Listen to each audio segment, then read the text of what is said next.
La producció de cacau d'aquesta fàbrica ha donat a la nostra ciutat des de fa més de 40 anys una olor característica. Una olor semblant a la de xocolata cremada, molt molesta per la seva acidesa, que el vent ha portat a tots els barris de la ciutat, sobretot aquells més propers a la fàbrica. Per acabar amb el problema de males olors, l'empresa Nederland ha instal·lat un sistema per filtrar i neutralitzar les olors de xocolata. Viladecans i sobretot els barris dels gabrielistes i del grup Sant Jordi, els més afectats, posen fi a una de les reivindicacions veïnals més històriques de la nostra ciutat. Ahora sí, he notado que yo paso y no me da el olor al chocolate. Y este verano estábamos por ahí paseando al fresquito y parecía que estábamos tomando chocolate con churro. Abans sí que se sentia molt, tant, perquè venia aquella olor tan forta del cacau que sentia. Però ara fa uns quants, no sé, no diré, un mes, una cosa així, que no se sent tant. Els veïns del barri de Gabrielistes i del grup Sant Jordi porten molts anys fent diferents iniciatives, com ara recollir signatures, per demanar una solució al problema de la intensa olor de xocolata que molesta a la gent del barri. El buit en el tema d'olors en la legislació ambiental, però, ha retrasat aquest procés. Hem hagut de tots tenir la bona voluntat d'intentar trobar una solució. Tant per l'empresa, perquè eren conscients que estaven produint unes molèsties, com per part de l'Ajuntament, que eren conscients que no podíem exigir segons què perquè no hi ha legislació que obligui a res. La instal·lació del nou sistema de neutralització de les olors és un sistema novedós que s'aplica a Holanda i que està donant molt bons resultats. Les instal·lacions que requereix aquests filtres és tan complexa que l'empresa ha necessitat més de 9 mesos en posar-la en funcionament i, sobretot, una forta inversió per implantar-la. La forta inversió que requeria això, no puc parlar en nom de l'empresa, lògicament, crec recordar que ens van comentar al voltant dels 300.000 euros. Podem notar amb satisfacció que aquesta olor no es produeix i per tant podem parlar que ha estat exitosa l'experiència que aquesta empresa ha pogut dur a fet amb aquesta tecnologia de pluja microscòpica i que per tant és l'aigua la que captura l'olor. La implantació d'aquest nou sistema ha reduït en un 90% les males olors que produïa la fàbrica. La reducció al 100% és gairebé impossible per diferents factors ambientals i tecnològics.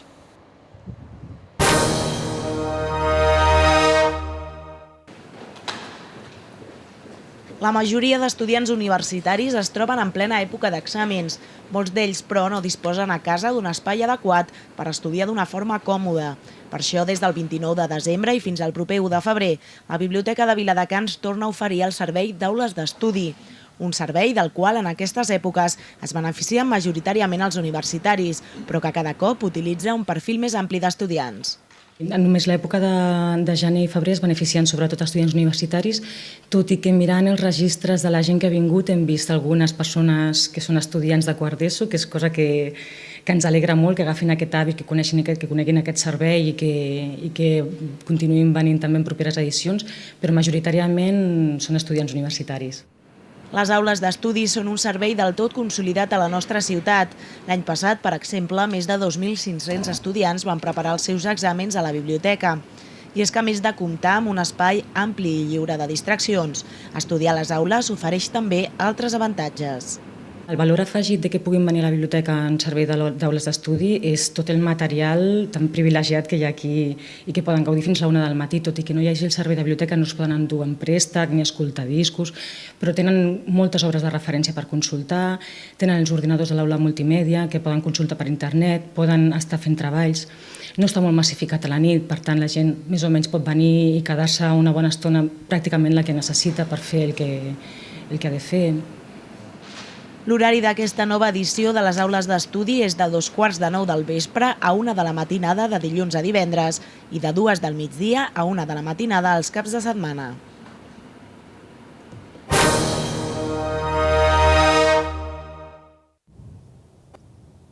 Viladecans compta amb una de les pinedes més importants del litoral metropolità. Des del tancament dels càmpings de la nostra ciutat ara fa 2 anys, aquesta zona s'ha anat degradant per la manca de manteniment.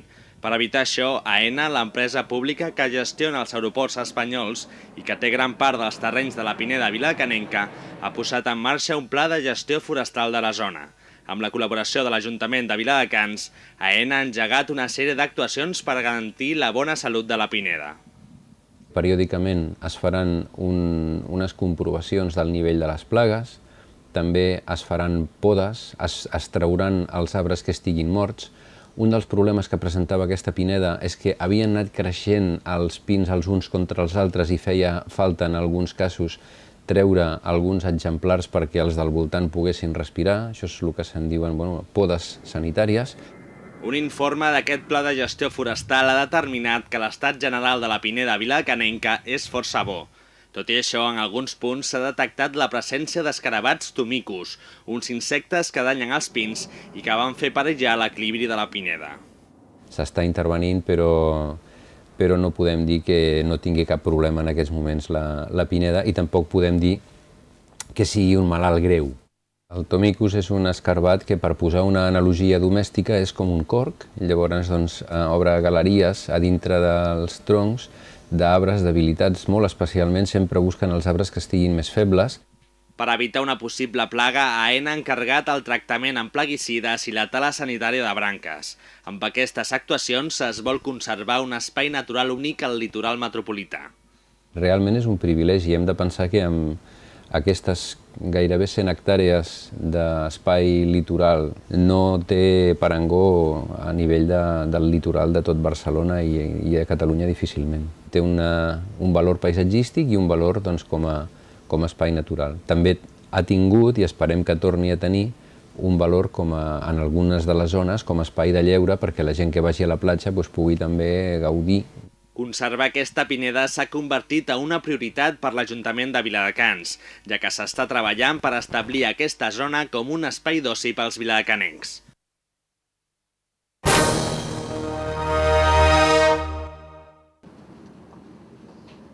L'epidèmia de grip que assola Catalunya no ha tingut massa incidència a la nostra ciutat. Això es deu principalment a la campanya que es va fer a principis d'octubre i al bon ritme de vacunació que hi ha hagut enguany. A Viladecans s'ha vacunat gairebé un 62% dels majors de 65 anys i un 25% de la gent que té factors de risc com hipertensos, asmàtics o diabètics. Podem dir-lo aguts i contents perquè nos hem passat en el tema de la vacunació passem la mitja de tota Catalunya. I és cert, això. Però bueno, això ens fa reflexionar de que si nos vacunem més, anirem millor. Jo recomano que la campanya de l'any que ve, que la gent torni a recordar-se que se té que vacunar. Tot i que la incidència de la grip ha estat baixa, l'afluència als centres d'atenció primària ha augmentat en aquesta època. Cal recordar que la grip no provoca símptomes com per acudir a urgències. Quan han passat aquests dies de Nadal, la gent ha saturat les urgències, però coses que són banals. Nosaltres les atenem de totes formes, el que passa és que n'hi ha gent que de veritat li fa falta la urgència i nos veiem col·lapsats, totalment col·lapsats. Òbviament, si una persona es troba malament i té més de 39 graus de febre durant 3 dies, ha d'anar al seu CAP, però no quan es manifestin els primers símptomes de la malaltia. En cas de patir-ne els efectes, es recomana repòs, però aquest no és l'únic consell. Prendre líquids, com són sucs, llet, mel, les coses de la iaia de tota la vida, i antitèrmics. L'antitèrmic que normalment se dona, el paracetamol, l'aspirina, i una cosa molt important, no saturar els serveis d'urgència. Per una grip, per un simple resfriat, no se té que anar a consultes d'urgències, sobretot hospitaleres que les col·lapsen. Cal recordar que es pot passar la grip i el refredat sense que us atengui cap professional. Si teniu dubtes, podeu trucar al telèfon de Sanitat Respon al 902 111 444. També podeu trucar al vostre centre d'atenció primària i consultar el personal d'infermeria o medicina que us atén normalment.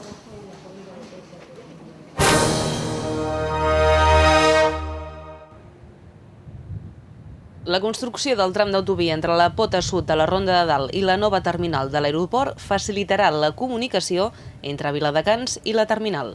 Aquest nou vial ajudarà al desplaçament de les persones que utilitzin la nova terminal, però també serà interessant pels futurs treballadors. El Ministeri de Medi Ambient ha donat el seu vistiplau a la construcció de la nova autovia que rebrà el nom de B22. Aquest és el pas previ a la redacció del projecte definitiu, l'adjudicació i l'inici de les obres. Des del Ministeri també s'espera que sigui l'Agència Catalana de l'Aigua l'organisme que avali el projecte constructiu. La futura B22 disposarà de 2 carrils per calçada. El tram central d'aquesta anirà en paral·lel a l'autovia de Castelldefels, la C31. En total es construiran més de 5 quilòmetres d'autovia en la direcció de la terminal cap a Barcelona. En direcció contrària, de Barcelona a la T1, es faran 4. La nova autovia permetrà circular a 80 km per hora en el sector que transcorrerà paral·lel a la C31. A la zona de connexió amb la B20 i C32, la pota sud, la velocitat estarà limitada a 60 km per hora. Les obres abastaran el territori de 3 municipis. A més a Viladecans, també es desenvoluparan a Sant Boi i al Prat del Llobregat.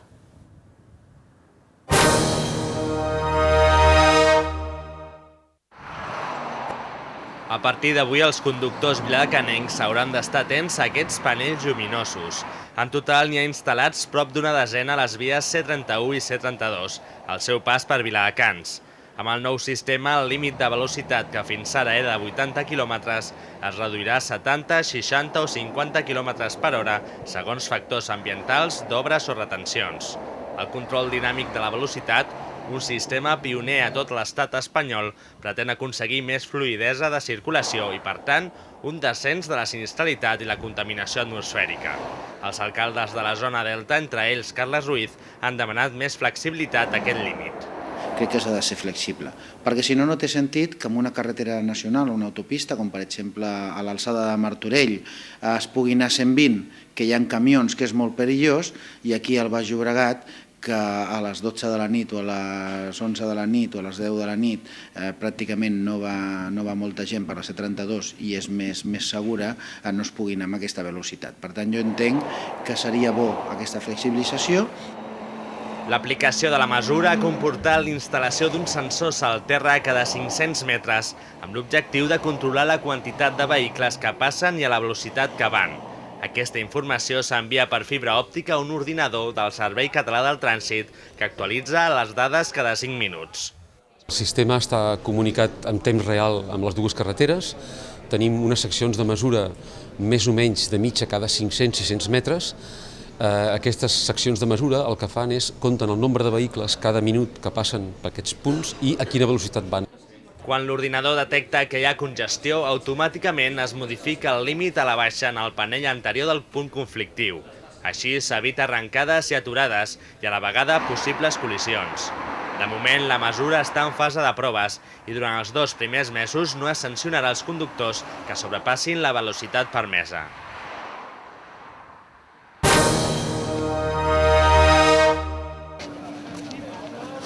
Una aposta entre marines de l'exèrcit dels Estats Units o una prova francesa que es va dur a terme per primer cop als anys 20 del segle passat són dues de les teories sobre els orígens del triatló. D'aquesta disciplina esportiva que combina natació, cursa a peu i ciclisme deriva el duatló.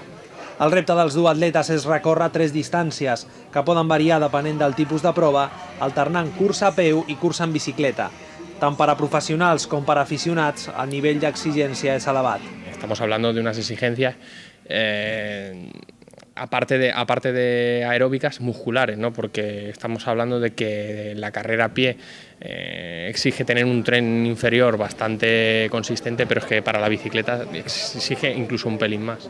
Son grandes en el sentido de que estás trabajando con 2 deportes. La mayoría de gente que hace duatlón son o triatletas o que normalmente hacen una de las 2 pruebas, o sea, o son atletas o son corredores de bicicleta. El primer duatló Ciutat de Viladecans ha estat una prova de muntanya que va consistir en 5 quilòmetres de cursa a peu, 16 en bicicleta i 2 i mig més de 9 a peu. Però el de muntanya n'és només una variant, l'altra és la de carretera. A banda de les diferències evidents de córrer per asfalt o per camins, n'hi ha més. Els de muntanya jo crec que són més individuals, perquè el tram de bici ets més tu i la bici, en canvi els de carretera sempre et pots ficar més a pelotó o darrere de roda d'algú i son diferentes. El duatlón de carretera, si no hay mucho desnivel y es bastante llano, se puede tener un ritmo consistente.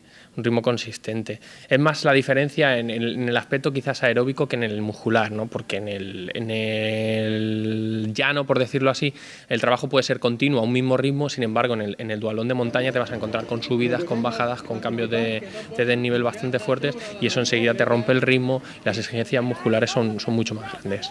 Un dels moments clau d'aquestes proves és la transició, quan s'han de canviar les bambes de córrer per les de ciclisme i el casc. A partir d'aquí. Durant un duatló, cada participant porta un xip a l'altura dels turmells per controlar el seu pas pels diferents punts de partida dels sectors. Lo que cuesta más adaptarse es el cambio, porque son músculos totalmente diferentes que se utilizan y bueno, si no lo practicas bien te pueden dar unas rampas importantes. Esa transición es importante porque tienes que adaptar la musculatura a ese cambio y eso es muy importante entrenarlo, porque si uno se dedica a entrenar solo la carrera y otro día solo la bicicleta, el día que tiene una prueba y no ha entrenado esa transición puede coger una pajarilla un poco gorda a los primeros kilómetros en bicicleta o al revés, al dejar la bicicleta.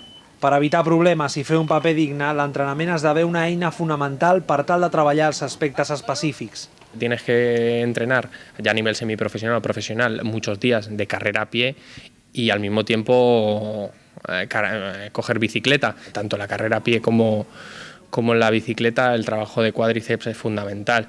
Y en este caso en la montaña pues a eso hay que unirle en subida los gemelos porque se trabaja mucho de puntas cuando va subiendo cuestas, el trabajo de glúteos también fundamental para empujar tanto en bicicleta como corriendo, sobre todo el tren inferior, lo que son cuádriceps y glúteos es fundamental. Quilòmetres a les cames, hores d'entrenament. Què és el que motiva a qui practica duatló?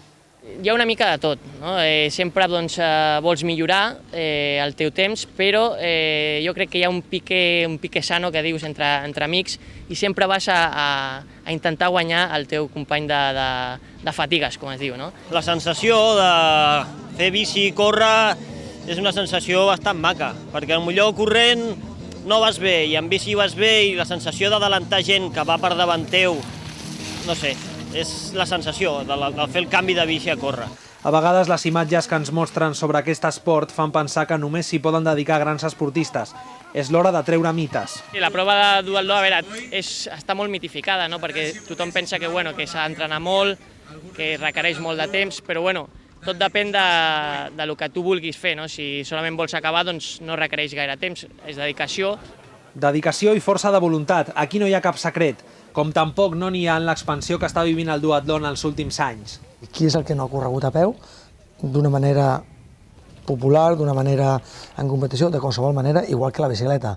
Qui no ha anat en bicicleta a passejar, qui no ha anat a la platja en bicicleta. Allò vull dir, són dos esports que van molt conjuntament, que pot arribar a molta gent. Pràcticament tothom té una bicicleta i pràcticament tothom té unes sabatilles per anar a córrer a peu. Hi ha un boom ara mateix i jo crec que és per això, perquè la gent vol gresca, vol matxacar i això és el que fa que la gent s'enganxi. Força de voluntat, de patir i de gaudir pujant muntanyes, trepitjant fang, caient i aixecant-se. Tot per arribar a meta sentint-se com un autèntic tità.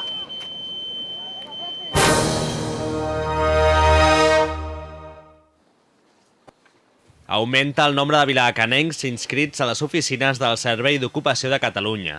Més de 1.500 persones es troben sense feina a la nostra ciutat, segons dades del Consell Comarcal del Baix Llobregat. El darrer any, la taxa d'atur s'ha incrementat 5 punts, fins a arribar a finals del 2008 al 14% de la població activa. Aquesta davallada de l'ocupació a la nostra ciutat s'ha notat sobretot a la construcció i les activitats immobiliàries, però la crisi econòmica també s'ha estès a altres sectors. Aquesta crisi que ha afectat aquests sectors concrets s'ha fet extensiva a la resta del mercat laboral, per tant ha afectat també el sector de la indústria, el sector serveis, i el que ens ha fet és tenir una situació d'increment de l'atur molt important. Important en el sentit que estem parlant de gairebé de 1.500 persones més en situació d'atur respecte al mes de desembre de l'any passat. Per sexe, la pèrdua de llocs de treball ha afectat de forma especial als homes. La taxa d'atur masculina a la nostra ciutat quasi s'ha doblat respecte al 2007. Aquest increment ha suposat un canvi en el perfil d'aturat a Viladecans. És a dir, estem parlant d'un perfil molt més masculí, amb una diferència també important, que són persones que tenen una llarga experiència laboral, també, per tant, amb una trajectòria laboral important, que fins ara, quan les persones que es venien als serveis d'ocupació locals, tant dels diferents ajuntaments de la comarca, eren persones amb poca experiència laboral, amb perfils baixos de formació. Llavors estem trobant ara amb perfils una mica diferents. L'augment de l'atur també ha afectat els menors de 25 anys. Aquest grup d'edat ha experimentat una pujada de la taxa de desocupació fins al 9%. Fins ara els joves eren una franja d'edat de persones que entraven i sortien de manera constant al mercat laboral, amb feines puntuals, amb una certa temporalitat, això sí és cert, però anaven i entrant, sortint i entrant i trobaven com a mínim feina, no de manera estable, però sí que anaven fent diferents ocupacions. Ara ens trobem que el mercat laboral ja no té aquest dinamisme i per tant estem trobant que molts joves estan perdent aquesta ocupació i no tenen aquesta nova reincorporació. Segons l'àrea de promoció econòmica del Consell Comarcal, a l'inici del 2009 l'atur continuarà creixent. El resultat de les diferents mesures per incentivar l'ocupació no es veurà fins la segona meitat de l'any.